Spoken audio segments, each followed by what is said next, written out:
So this is a share that I'm going to give because Wayne brought up this idea. He asked if Rabbi Yaakov says something very interesting. I think Wayne pointed it out in Parshas Vayigash, but I'm not going to do Parshas Vayigash because I think there's a better one for the same idea. There's he pointed out that Reb Yaakov has a approach or a shita with regard to when a chazal says something that's completely different than the pshat. And the pshat is in the text and the chazal are not in the text. And Reb Yaakov always wants to know, like, why did chazal, say what they said when it's not really in the text? And a lot of times it's negative. So the text makes someone look okay, and then the chazal make it look negative. So Reb Yaakov was bothered with this, and Reb Yaakov comes out with a new idea, which I've never heard. Okay, and we'll talk about that idea and all the depth of the idea. We'll talk about because I don't know if everybody really chaps the depth of the idea. Wayne asked me if, since Reb Yaakov is discussing the conscious and unconscious, did he get that from anywhere? And I'm going to speculate about it, that both in Slabodka and in Rabbi Shol Salanta's writings, there's a little bit of an idea of Reb Yaakov. It's not exactly what Reb Yaakov says, but the idea is already there. And I have a feeling that Reb Yaakov knew both my Makoros. The Makor that I have from Slabodka is really an article that a fellow named Rev, I think his name was Reb Meir Vessler, wrote. He was killed in the Shoah. He was a Rav in Plungyan in Lita. Him and his family were killed in the Shoah. Lo Aleinu, Shem Yikar Damam, Kom Damam. So it's why I'm telling you that is because the article's reliable, because some of the Arat Safun is like students I don't really know so much, but this particular fellow was extremely reliable. He was a big Rav, and he was very reliable. And then there's a piece from Shol Salanter in the last piece that Shol Salanter published before he died. I'll talk a little about the piece when we get there, because I'm not sure everybody's familiar with it, but you should get familiar with it. I actually had a discussion with Reb Yaakov Kamenetsky about it today as well. I think both those pieces sort of bring out what Reb Yaakov wants, even though still Reb Yaakov is machadish something beyond that. So I see Pinchas is in here. So Pinchas, I'll just have you know that we're starting with something on Chumash in Parshas Lech Lecha, chapter Yud Gimel, Pasuk Yud, okay, which is not going to surprise you, even though you may not have ever seen it, but it's not going to surprise you. I'll show it to you, okay? So it starts off like this: Vayisa Lot et Einav ki kula mashke kegan Hashem. You remember when Lot goes to his dome? Why does he go to his dome? Because he sees that this place is a very wealthy, a very full of prosperous. What? Prosperous, and also it has a lot of potential for his animals that he has, the shar, the sheep, and everything, right? Because it's a kule mashke, right? Kigan Hashem, Keretz Mitzrayim, right? So he goes there because his possessions will even become more wealthy. Now, if you can get a better investment, you move to Florida, right? You move to Texas, right? That's what a lot of people are doing, right? They're moving to Texas. I'm not just talking people, whole banks, like in New York, a good percentage of banks, I think Goldman Sachs has moved to Texas. They got 35,000 people in Texas, 10,000 in New York City. It's absurd, right? Maybe Baruch knows that, actually. Do you know about that? A little bit? Anyway, but there's a lot of stuff going on in Texas, and people are getting out of New York more and more. Partially, it's because of the Chaleria, the mayor, but there's other reasons as well. In any event, Um, so that's why Lot goes. Pirish Rashi, V'zel Shono, Umedrash Agada, Dorsha Lignai. And the Medrash Agada is Dorashit Lignai. Why? What does it say? Al Shahayu Shtufe Zima B'chalot B'shchunatam. Because they were sexually perverse, okay, he chose to live with them. Okay, so the obvious question Reb Yaakov raises here. V'hine, hisugi b'horius. It comes from horius. Avol tzarech ta, ma lona ligabei v'alot dvarim shelo nemru alav. Why do we have to pile up on Lot things that were not said about him in the text? V'lo amikra b'farish b'pnei hamashke shel hakikar bochalo Lot b'kikar yardei.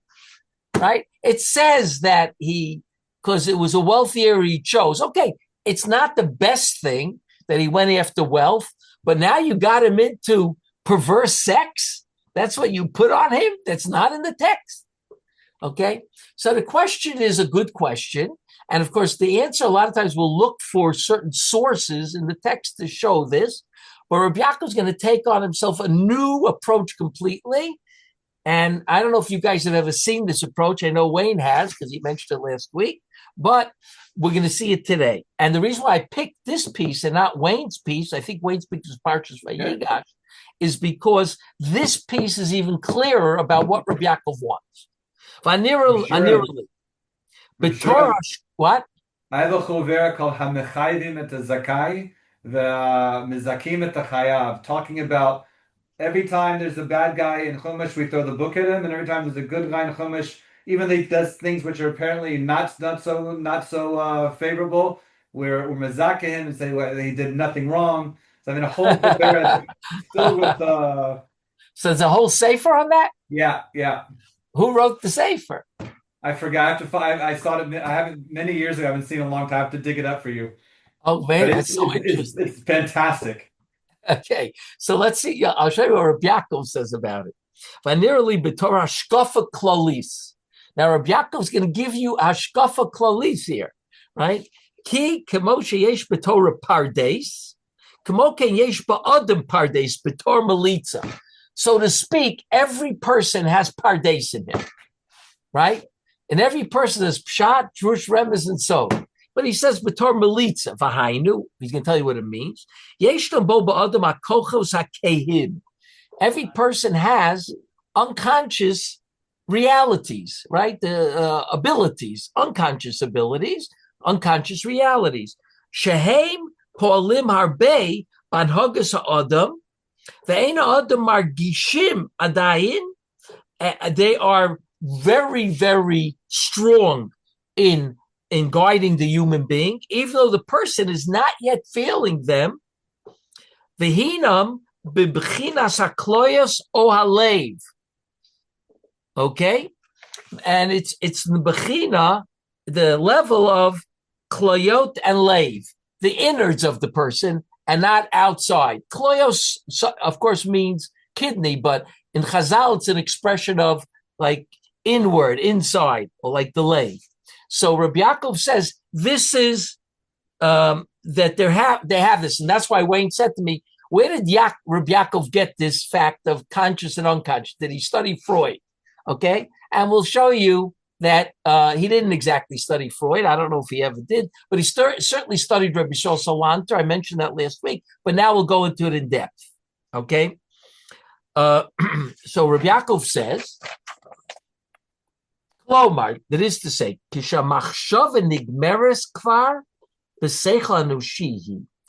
the machshava, when the person's thoughts are already finished, meaning they're already what's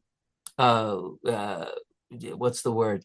Nigmeres kvar. It means the thoughts are already like completely they're completely thought through, right? B'seichel anushihi kamin mamish v'zuhi apashtus, right? So this is kvar b'seichel anushihi.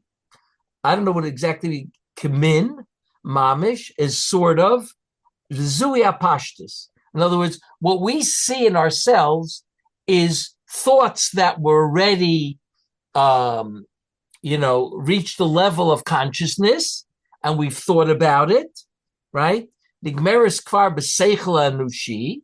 They're in the mind of the people. Kimin mamish, like a real reality. I think that's what it is. Zui apashtus. That's always the pashtus of the human being. What he's thinking about now, what conclusions he's come to. Okay? But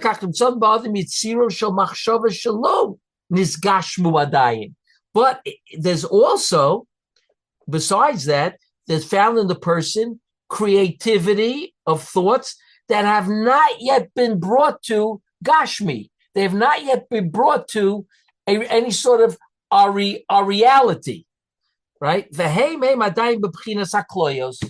And they're still somewhere deep in the person.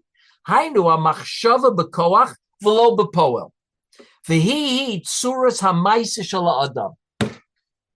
that is the description of man's actions. There's two types of actions in man: conscious and unconscious.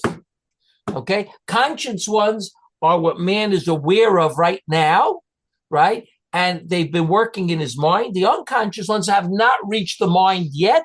They're still somewhere, wherever you call that the unconscious, or Reb Yaakov calls the leiv or kloyos, right? That's where they are. But they're still operating. It's not like they're not operating. They're just not, we're not aware of them yet. We find this many times that what? Shechazal dorshol a mikra b'parshas baloscha sacharnu es adoga shenochel b'mitzrayim chinam v'saptzolim v'sashumim.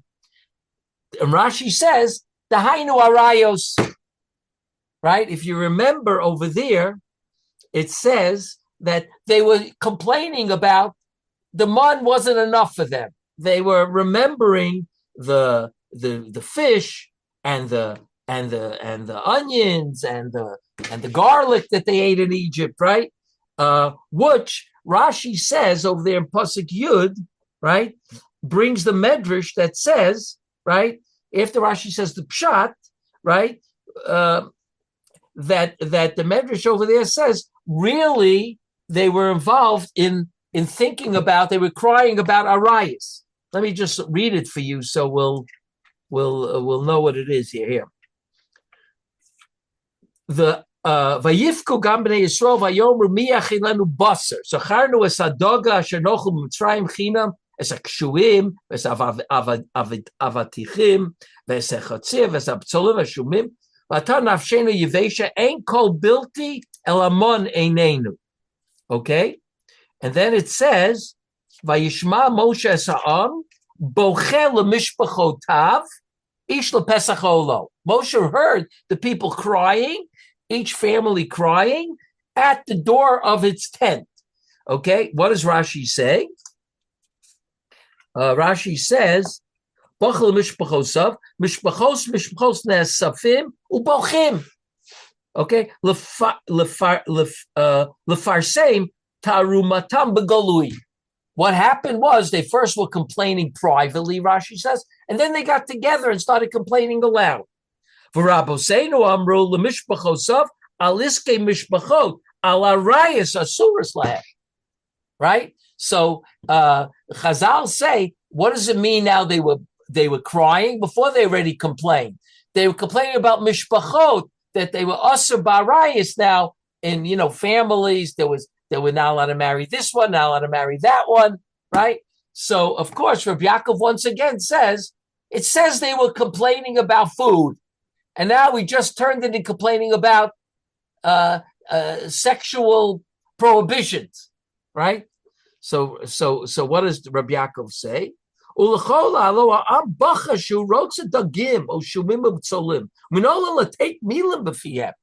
Right? They're complaining about food. How do you know to put words in their mouth? They never mention that. Okay? So Reb Yaakov comes out with a tremendous chiddush, a yesod in Chazal. Okay, אלא שחז"ל ברוח קודשם העריכו גם מצד המדע שאין הדבר כפשוטו. They, Chazal, with their Ruach HaKodesh, evaluated גם מצד המדע, science, right? That you can't learn kipshuto. שיפקו אנשים הללו שהמון היו כל כך טעים, שיפקו משום שלא הרגישו באותם השומים בבצלים. Chazal had a hard time understand that people should be crying because the man is not good enough. You know, it comes from Hashem. It's not good enough. We want some garlic and onions. But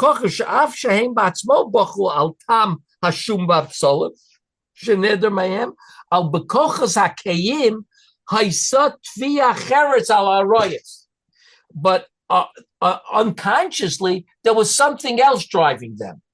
All this great cry was driving them. Arayos, okay? Now, it's very interesting, okay? Reb Yaakov is basically saying like this. When we said, Elu ve'elu divrei Elokim chayim, both the drash and the pshat, Reb Yaakov is saying a whole new idea in that. Normally we say, you have a drash and you have pshat, they're both correct, and we learn up both of them. They're both correct, and they're different ways of learning up the text. Reb Yaakov is saying, when Chazal say something like this, they mean not that they're both correct. They're actually both in the person.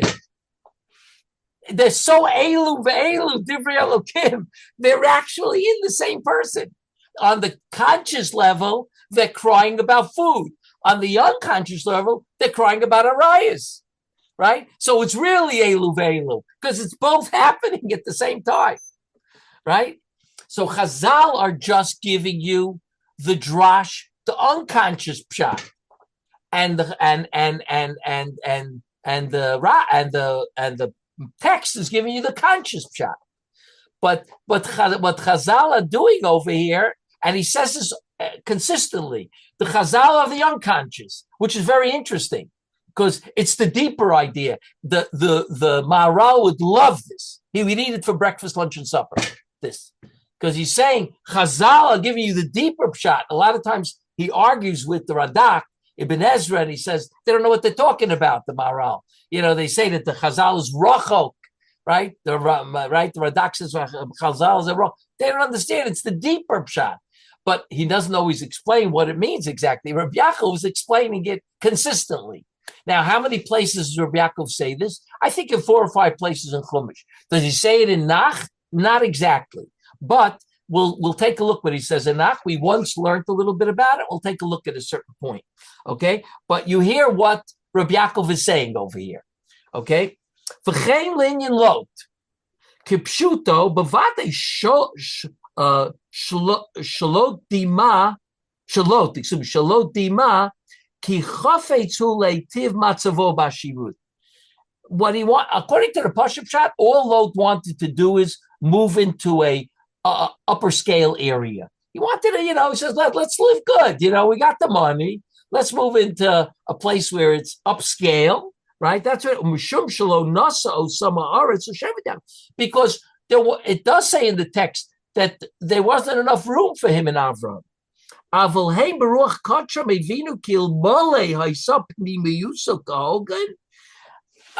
Chazal understood if inside, deep down in Lot, he was doing things properly, right? His panemius was righteous. What is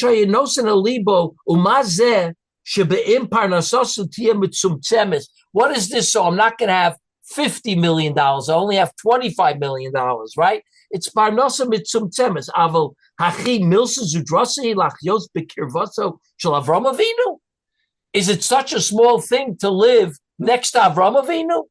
So there's not enough room. Okay, so we'll force ourselves in a little bit. But how do you go away from Avram Avinu? The man was the world's enlightenment. Okay, so he says, how could it be if deep down in his unconscious he was healthy? How could it be he would leave Avram?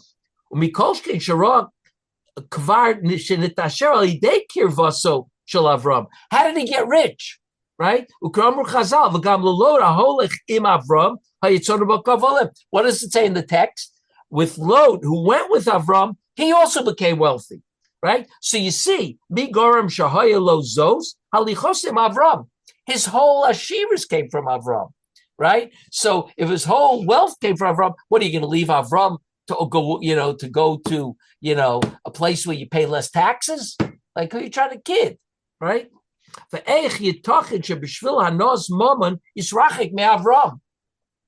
El al korchach mishum zima nisrachek mimenu. Ukudmatzinu achar kach al apasik. Hine no li shtei banos latzmacha tomishamran. The Chazal say. Ukudmatzinu shekach also lo b'sof. At the end, we find that his daughter slept with him, right? Which, even the Bnei Noach, for the Bnei Noach, that's asur, right? So what's the pshat? If you look at the Rashi there, Reb Yaakov doesn't go into it, but if you look at the Rashi there, it says they got him drunk, right? And he slept with the older daughter, right? So Rashi says, but when he got up, he realized what happened, and yet he got drunk the second night. Why? He knows that now the second one is going to sleep with him. So why did he get drunk? If in other words, he was a moral person, why did he get drunk again? The answer is, Chazal say, because he wasn't a moral person. And the way the Rashi brings it, it's a little bit strong. Rashi says that a person who is perversely aroused by his daughters eventually will sleep with his daughters. That's what it says, right? L'sof ma'achilin so mi bisro, right? If he has a big taiva for a certain flesh, eventually he'll feed him that flesh, and that's what happened. So Reb Yaakov is basically saying over here that deep down, Lot was going to Sdom because over there, the pornography was permitted, right? And that's why he really went. Where Avram was, nobody watched pornography, right? So he went there, but that was in his unconscious. Consciously, he went for the money. He said, I'm going for the money. But deep, deep down, right? And maybe he didn't even realize it. That's why Chazal say what they say. According to the Drash, there was another thing pushing him, which, by the way, in both these cases, in the case of Lot, in the case of the Dor HaMidbar, right? It's both something arayas, something sexual, right? I mean, I'm afraid that Freud might feel a little bit too comfortable here. Okay, I'm nervous about it, that he'd feel a little bit comfortable here because he felt that that's driving everybody, right? And Chazal here are not saying so much different. That deep down in the unconscious, which that's where Freud said things are really happening, right? And you have to bring them to the conscious, right? That's where things are really happening. They're really just dealing with very, very base taivas that they're dealing with, very, very base, base person. The immorality of the person is very deep down over there, which we repress. But sometimes it gets us to move in the wrong direction without us knowing. That's what Rabbi Yaakov was saying, right? It brings the person to Sdom.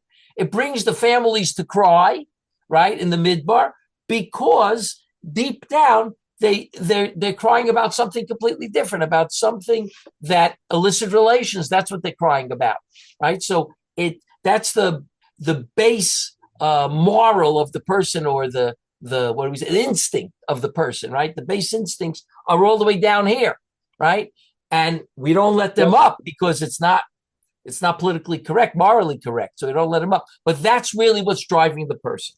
This is what. But I think what's Reb Shurin, I think it's important to point out, though, to stress that Rav Yaakov is saying here is that the clue, in other words, it's not just that, like Chazal had this tremendous insight into the subconscious, but there's a clue in the text, because what they're doing in both cases, both in the case of the B'Tsalim and the Shurim in Sefer Midbar, and in the case of Lot, it was because the pshat itself is irrational. It's irrational behavior. A guy who is living a good life, being Avraham Avinu's brother-in-law or nephew or whatever he was, he doesn't need more money. he's doing quite well. And the people who are in the midbar, they're waxing, so it was we had such a great time in Mitzrayim. Boy, we were, it was we were really living high on the hog there. Those are irrational tainas. I mean, and it's correct. That's what Reb Yaakov is saying. Basically, you're right. It's begging that it doesn't make sense that that's the real reason. It doesn't. 100%. In other words, again, Chazal may find a remiz because mishpachot, they find ramazim. But you're right. Reb Yaakov's pushing the idea that the pshat, if you look at it really more deeply, it doesn't make sense logically, and therefore Chazal said there's a deeper cause that's going on in the human being, right? There's a deeper idea going down, but Reb Yaakov says that's in the unconscious, right? So Reb Yaakov clearly believes in the conscious and unconscious. That's number one, and number two, he's always learning Chazal is dealing with the unconscious and the pshat dealing with the conscious. Right? The text is the conscious, and what text says superficially, we could call it, that's the conscious. And then Chazal are one level below that into the unconscious, right? That's where Reb Yaakov says. Now, Wayne asked me last week, where did Reb Yaakov, did he read about this? So I want to tell you like this. There's two places Reb Yaakov could have got this, and probably got it from both, okay? It's not exactly, and we'll talk about it when we compare it, right? But I first want to show you that the Alter of Slobodka used to talk about this a fair amount of times, that there's the conscious and the unconscious. But he spoke about it a little bit in a different way, okay? He definitely is referring to the conscious and unconscious, but he doesn't use those words like Reb Yaakov, right? But let's take a look at the next page 3, okay? This article was written by Rev, I forget his first name, Rev Vessler, who was a son-in-law of the Rashiv of Telz, Reb Yosef Leib Bloch, and he was a Rav in Plugyan. He was killed. Him and his wife and 3 children, I think, were killed, in 1941 when Hitler went into Lithuania. Now, the reason why I'm telling you that is because, not all the articles in the Sefer Orat Safun, some of them are just like from different students that they didn't give a name to. They had a little note here. This is an article that was published, okay? In Tfuna it was called. And he says like this. Where do I start? On page Kuf Mem Beis, right? I put a dot. Ulam. Bitu yoter nemel akoros achet efshalonu leros b'maisa move mesechta smachos. You see that? Towards the bottom of the page, okay? But a clearer or a more truthful understanding of Akaras Achet, of recognition of Chet, we could see in the Maisa Move of Masechta Smachos. Okay, there's a lot of yes. Reb Shurin, could you just give us a little background? What is this book, Orat Safun? Okay, so the book Orat Safun is a compilation of articles that are based on the Sichot of Reb Nosson Tzvi Finkel. Okay? He never wrote anything. Now, I can't say anything because they're suspicious. He did write one article that doesn't have a name to it, right? In a journal called Eitz Pri. They're guessing that it was him, and there's reasons why, and even, if I'm not mistaken, Emmanuel Atkins accepts it. The Professor Atkins accepts it, that he would have been, even though he wrote nothing else, right? And when they asked him, one person wrote an article in Yiddish in a paper, a maskil who went to Slobodka, and in the paper he writes, when he was asked why doesn't he write anything, he said, "My life is my book."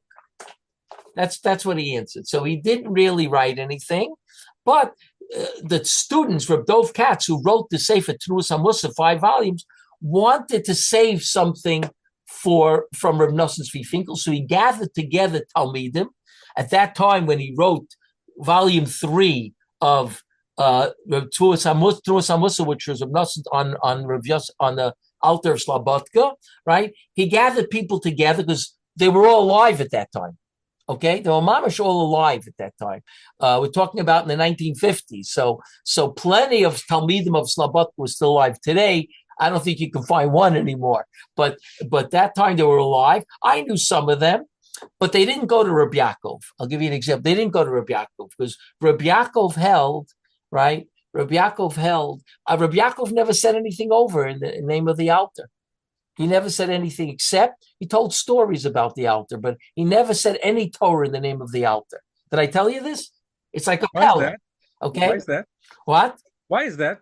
So I went to Reb Chaim Sarna, who was Rosh Yeshiva then of Hebron, and his father was the big Rosh Yeshiva, Rabbi Yitzchak Sarna of Hebron. He became the Rosh Yeshiva after Moshe Mordechai, his father-in-law, passed away, right? And that's when Hebron was already in Geula, because in 1929, of course, they had the pogrom in Hebron. So I asked him, I said to him, I was sitting with my father. I said to Reb Chaim, I said, did your father ever say anything over in the name of the altar? And he said no. So I was like in shock. I thought Reb Yaakov was the only one. So I said to him, why do you think? So he says, the altar nit gemach zogers. The altar didn't make sayers, like say over his Torah. He wanted every Talmud to say over his own Torah, right? I'm just giving you the base, right? But I want you to say over your own Torah. I don't want you to say. That's why Rav Hutner, does he quote the altar anywhere in the Pachad Yitzchak? I don't think in all 7 volumes, he quotes it once. He doesn't quote it once. He was a Talmud mover, right? He quotes Rav Kook. He doesn't say the name, but he says, Kach mekublani mi beis medrash shel Agra. This is, I was makabel from the Beit Medrash of the Gra, which is Volozhin, which is Rav Kook, right? So he doesn't say the name, but we know he's referring to Rav Kook. But the altar is Slabotka. He didn't have to hide. He could have said Kachamara altar, right? Or something, right? So, but he doesn't say, right? So that's what his answer was. Now, my father was a little bit cynical when he heard the answer. So he said to me, Reb Chaim was listening, but he said to me, Reb Yaakov was a very original person. So when the altar asked his question, before he said the shmuz, he started off with a question. So Reb Yaakov started thinking, what would I say? And therefore he wasn't listening to the altar. That's what my father said. I was like in shock when my father said it. Yeah, he was already thinking of was wollt ich gesagt. Right? So he wasn't listening because the altar asked good questions. So he was already thinking, what would I answer? Okay, it's a little bit of a cynical answer, but in any event, it remains. Rav Ruderman say anything over the name of the altar? Who? Rav Ruderman. You have to ask the Talmidim. I'm Amish. I've never heard anything. I heard from a fellow by the name of Rav Star. If you remember this fellow, an old man who came on Aliyah when he was 90, and he lived in the yeshiva. He lived next door to the yeshiva. I don't know if you guys were there. I think Jonathan was there when Rav Star was there. Do you remember Rav Zelik Star? So yeah, I remember him. You remember it, right? So I went over to him once. I was sitting with him, and I said to him, did the Rosh Yeshiva ever hear anything from the altar that he wants to say over? So he thought for a minute, and he started telling me about who the altar was as far as his sacrifice he made for all his students. So I said, no, I don't want to know Maisa Rav of the altar. I want to know a piece of Torah from the altar. So he sat and he thought, and he came up with a piece of Torah. A short piece of Torah, but he came up with actually a very nice piece of Torah, which is not in the Orat Safun, by the way. So it's really a good one.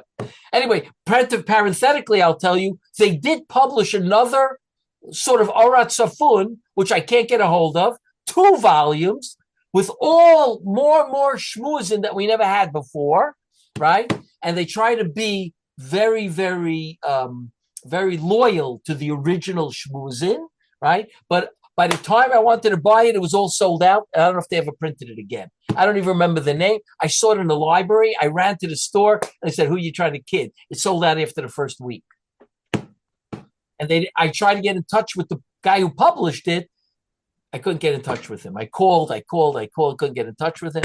Anyone who could pick up those 2 volumes, they're very rich with material from the Alter. But again, these are people, they found notes that people took. Reb Yaakov didn't take any notes on the Alter, right? We don't have any notes from Reb Yaakov on the Alter, right? I don't know, Reb Chatzkel Sarno also, who spent so much time with the Alter, didn't take any notes on the Alter. It's very strange if you think about it, right? And if you look at the, what do you call it? I wanted to show you. You wanted an introduction. I'll show you. Oh, I think my son took it from me. Chaval. He steals all my svarim, and then when I need them, I don't have them. Okay? If you look at the introduction of Reb Chatzkel Sarna's Mesilas Yesharim, he has a Mesilas Yesharim he published, right, with his notes.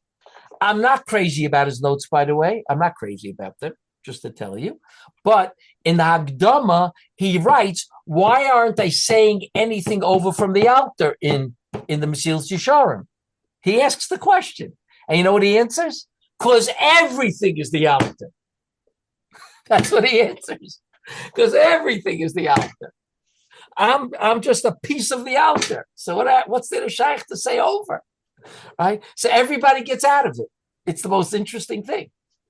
Okay? Anyway, so the Orat Safun really tried to put together the first attempt, put together Shmuazin. So, of course, there are Slabotker who were live years ago who said, nah, it's not really the Alter. Right? It's not really the Alter. When I asked Reb Chaim Sar and the Orat Safun, we made it away. He said, nah, that's not the Alter. So I said, so give me something the Alter, something like the Alter. He says, if you look at, there's a sefer, I forget the name, on Sefer Rus, that a Slabotka wrote, there you see the Yesodus of the Alter. In that sefer, even though he doesn't quote the Alter, I forget his name. His name was Yosef Lipowitz. He wrote a sefer, a small sefer, on Ruth. It's been translated to English, by the way, I think. And I bought that sefer as soon as he told me about it. I bought it, I read it through, and it's all about ideas of the Alter, even though he doesn't mention the Alter. The Alter's 2 Yesodus were man is created in the image of God. I'm going to say it in short. And the second Yesodus, everything's Kuli Chesed. Right? Those are the 2 Yesodus, and everything else is commentary. Okay? So the Alter has a piece here. Again, I'm not a Baki in the Sfarim, so I don't really know. Maybe there's more than one piece, but there's a piece that I knew about that I wanted to share with you. A piece of a piece, I should say. Okay? So he says, Ulam bitu yoter ne'eman, again, starting from the dot on page Kuf Mem Beis, Ulam bitu yoter ne'eman la'karas hachet, efshlan l'rot b'maisa amuva b'mesechet smachos, u'b'avos to Rabbi Nosson, b'Reb Gamliel v'Rabbi Yeshua sheyatzu lehareg. As you remember, they were 2, Rabbi Yossi, Rabbi Gamliel, and Rabbi Shmuel were 2 of the Sorei Ruge Malchus, when they were brought out to be killed by the Romans. And Reb Gamliel was hurt and crying. Amar Reb Gamliel, okay?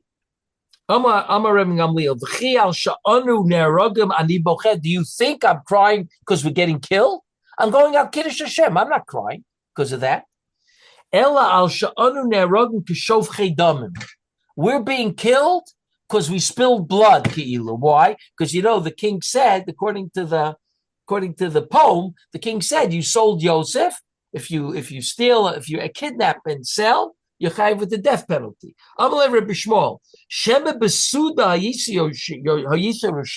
Maybe you were sitting in a suda, and there it says you were sitting in your suda, and a woman came in to ask a question. Right, ask you a sheila, you told her to wait. Vatorah amra im ane ta'aneh oso v'arakti eschem b'chorav. What does it say by an almana and yatom? If you torture them, right, I'll kill you with the sword.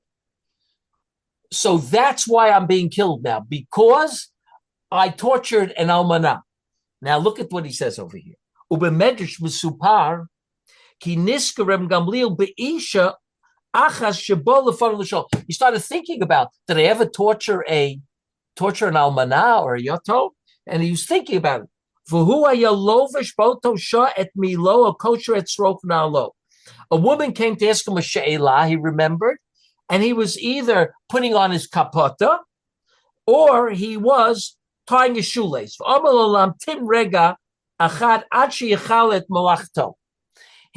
She should wait a moment till he finishes tying his shoes, till he finished putting on his jacket. This is Alter 101.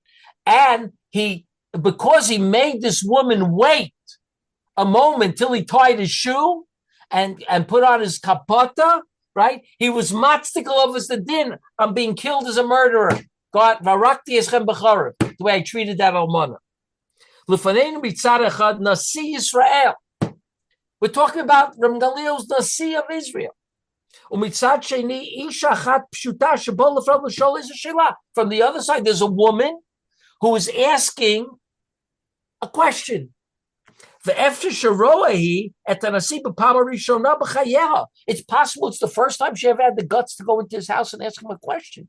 Could you imagine you get an opportunity to go into Moshe Feinstein's house and ask him a question? And he says, wait a while. Wait, I have to finish tying my shoes. I have to put on my kapota. And then I'll see what I'll answer your question. Right? Now, how would you feel at that moment? Right? You would feel, I'm in Moshe Feinstein's house. Let me look around, see what the pictures look like on the wall. See, the Maisarav in the house, right? And she can actually spend a few extra moments in the house while she's waiting for him to tie his shoe, right? It's really comfortable. Nima is very nice for her to be here. It's a covet. She'll leave Moshe Feinstein's house, right? Reb Gamliel's house and say, I spent 10 minutes, Reb Gamliel. Kol milo mili yatera she shomas mi piv. Anything extra she hears from his mouth, vade shehi yikara lo mo. It's very yakar. She could say it over. She could watch how he ties his shoes. She could watch how he puts on his garment. And it'll be a memory for her forever to be proud of. He dibra imanasi panim el panim. She spoke to the Nasi Israel, right? Panim el panim. Emnon yodin anu shekol anitzrach lebrios nidam beishu v'mayim. Of course, we know the Chazal that says anyone who needs somebody else is, in order for them to ask somebody, they need them b'eshamayim. It feels like they're being tortured in water, cold water and hot fire. But she didn't come to ask nidavot. She didn't ask for money. That's when the Chazal say when you have to stick out your hand, it's torturous. Ki im l'shol sheila. Im nemar la la'atzma shetzarhu la lamtin eza rega miyutar bebeis hanasi lo tavin b'shum ofen. If we ask her, was it difficult for you to wait an extra 10 minutes in the house of the Nasi? She wouldn't understand what you're asking. She wouldn't understand. What are you asking me? To spend an extra 10 minutes in Moshe Feinstein's house? You asking me if it was torturous? Ulam yarda Torah l'soif daita. The Torah went down to the end of her das, right? What does that mean? Kol yishol b'nei malachim heim. Vade sheyesh, now watch this.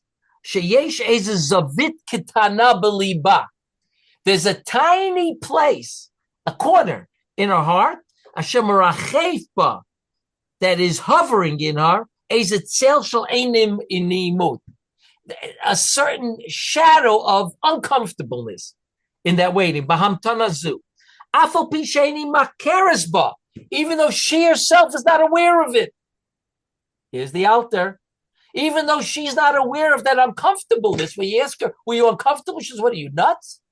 But deep down in that Tzelem Elokim, waiting, if you go really deep down, the Tzelem Elokim feels Eini Mut. Avadarabba, Nidmalola Osher. She thinks Osher. Eini Mut Zu Nefechas Mekabels Beinehem Surah Shel Inu El Mana This unconscious feeling that she's uncomfortable waiting, right, which she's not aware of, that is the reason why he was matzikal of a din that he tortured the almana.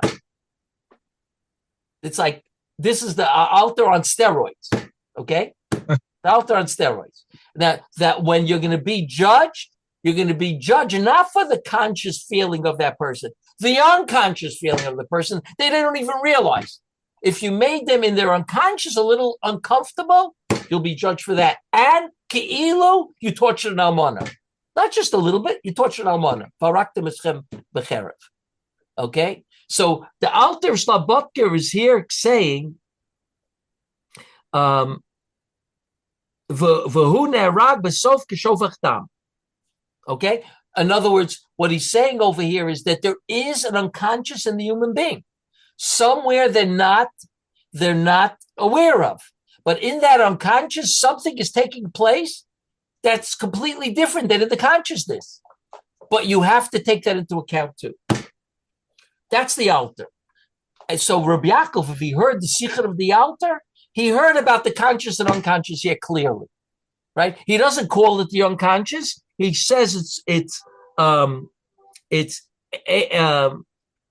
zavit ktana beliba shemerachik ba'ez tzel shel eini mut b'amterazah afu b'she'eini makeret ba. Right? He doesn't use the word unconscious. He uses the word that somewhere inside of her, right?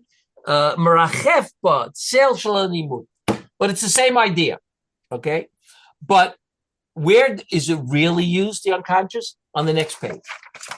Okay, I got this page from Reb Yaakov Kamenetsky, but he didn't send me the second page. So I'll have to, there's a little bit that's on the second page too that I have to talk out. Okay, now, this is where you're going to see Rabbi Yisrael Salanter at his best. Okay, conscious, unconscious. In this article in the journal called Eitz Pri, the last article he wrote, which, if I'm not mistaken, he didn't write. A student wrote it, and he was there when he wrote it and checked it. He orally gave it to him like a typist, right? And the student wrote it in his own language of Hebrew, and therefore there's not a lot of poetry here, which makes it much easier to understand. Rabbi Shlomo Salanter's letters, good luck, okay? They like, every line is another pasuk, a piece of a pasuk, of this or that, right? If you learn Rabbi Yisrael's or Yisrael, those letters, right? We have also letters in another volume as well, which is harder to get.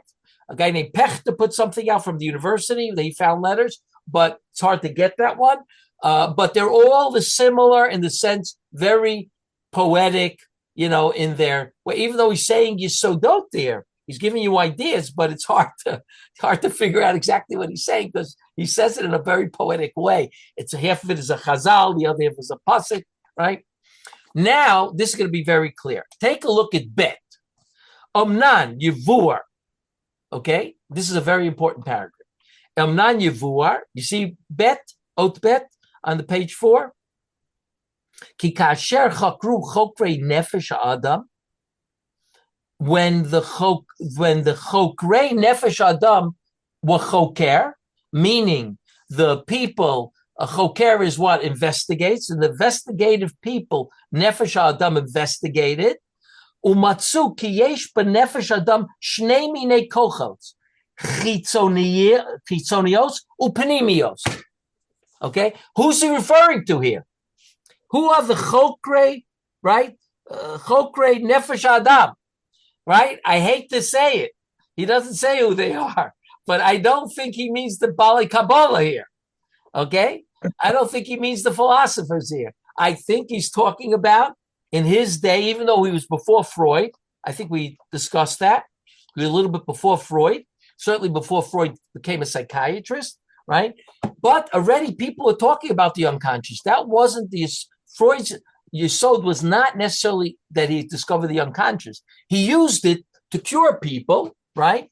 But not that he doesn't see. But Reb Shlomo Salanter says, yes, there's two types of kochos, chitzoniot, upnimiot. Okay? Let's go to the next paragraph. Okay, this is a very famous paragraph. Did anyone ever learn through the Eitz Pri? Anyone ever learn through it? No, it's very kedai to learn through it. Here you're going to see Rabbi Yisrael at his best. V'yadua ki apnimios yifalu pulatam ala adam yoter mechitzonius kasher nira b'chush. Listen to that.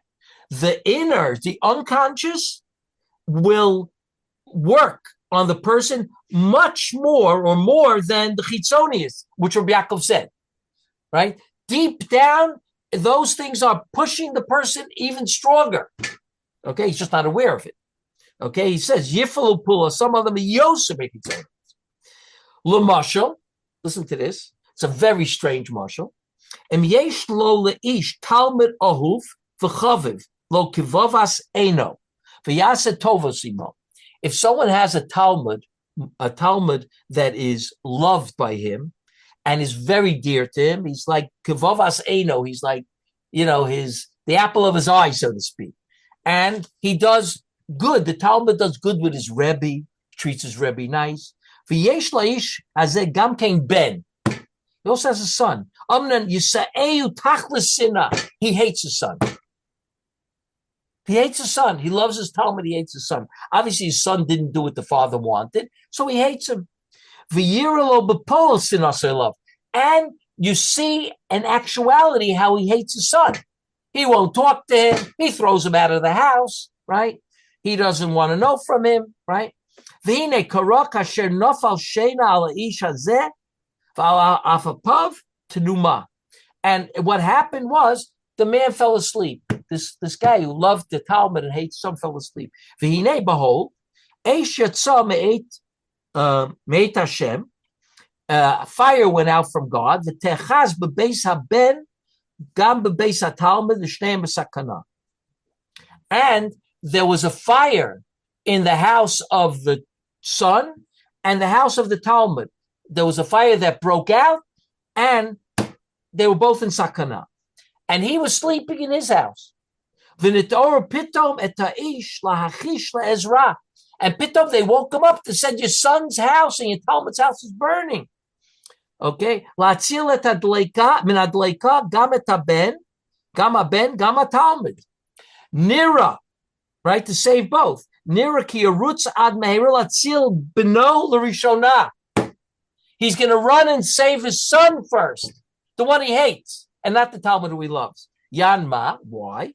Yan b'pnimiyuso b'tivo kanina ava livno asanui lo. Because deep down in the unconscious, he loves his son. A father loves his son. His love of his Talmud came from his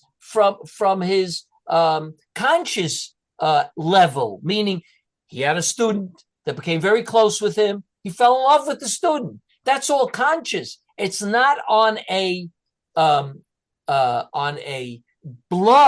deep blood level. L'chen kasher nit'ora ish mishnaso asher oz gam kochosav arichitzerim namu shnaso.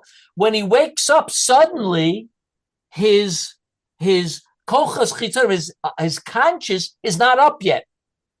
Right? The minute he wakes up, it's not up yet. It has to come to reality. He's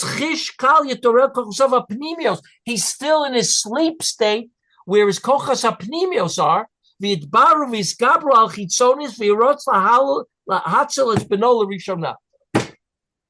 going to go save his son first. Gigantic insight of Reb Salanter. Okay? In other words, you have the son you hate, Talmud you love. On an unconscious level, you love that child more than your Talmud. On an unconscious level. Consciously, you curse out your son. But on unconscious level, you love him more. Because that is deeply rooted. For the child's entire life is deeply rooted in the father. He started hating the son when he was 18. He was loving the son till age 18. It was part of his life. It was part of his whole being. Right? So that's what Rosh Hashanah says.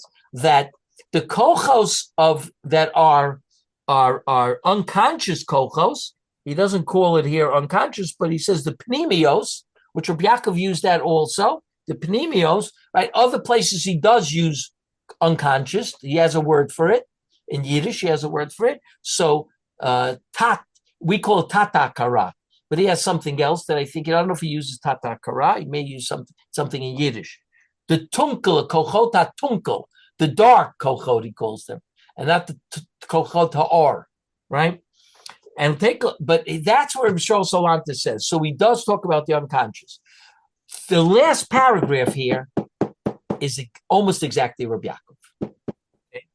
Here, Rabbi Yisrael Salanta discusses Avram Avinu going to the Akedah, right? Avram Avinu is going. God commanded him to go to Akedah. He doesn't hesitate. Am I correct? In the text, he doesn't hesitate. Okay. In Chazal, he's sitting and crying. Okay. So Rabbi Yisrael Salanta said, "Achein mevuar b'divrei hayalkut." The Yalkut Shimoni on the Akedah. Hayudmos minashos v'noflos me'enei Avram. The tears were pouring out and falling from the eyes of Avram. Until his whole being, he was standing, that he was a vessel he was soaked in crying. And there it says in the Medrash, he said, Avram was ready to shecht his son with the whole heart. The Maimarim conflict. How could you be crying and want to do it b'chol leiv? You can't possibly do that. If you're crying because you don't want to lose your son, how could you want to do it b'chol leiv? Rabbi Yisrael Salanta. The text of the Torah is very much they was doing b'chol leiv, right? But the Medrash says he was crying like a baby. Okay. Ulachor amam soser ki acharei asher hayamaked b'chol leiv eich yuchal lios ki yozlu kol kach demos me'enov. He should be happy. Amnu lefi dvarenu sotku yachdav. There's no stira. Ki masham hayalkut makid b'chol leiv zel b'kochos achitzoniyim. What he's doing b'chol leiv, that's what it was outwardly. You couldn't tell. Avram was smiling. He was so happy to fulfill God's mitzvah. Ashahoyu ba'Avram madrega yosinal l'itkaber al pnimim shel b'maisa, that he was able to be mitkaber on the idea of how can I sacrifice my son? Avala demoyos. Here I didn't get the second page, but the second page says, I just know from my memory, but the demos was deep down inside of Avram. He was crying. He was crying. He was repressing it. But deep down, he was crying to kill his son Yitzchak. What's going to be with the whole Klal Yisrael? What's going to be with what God told me? He was mamish crying inside, tears and tears, right? This is Reb Yaakov. On the outside, Avram Avinu was one person. On the inside, he's another person at the Akedah. Right? So my feeling is Reb Yaakov did read this, right? And was affected by it, but I'm only guessing. I hope next week I'll have the next page for you, so we'll be able to do it. Okay, so we'll stop here, but we still have some stuff to do here. I want to show you some more things of Rabbi Yaakov on this Inyan, and I want to show you something also in Rabbi Yisrael Salanter's Ha'oros here that we'll see Be'ezrat Hashem next week. Take care. Okay, good. Shakar, thanks. Okay. Thank you very much. Thank you.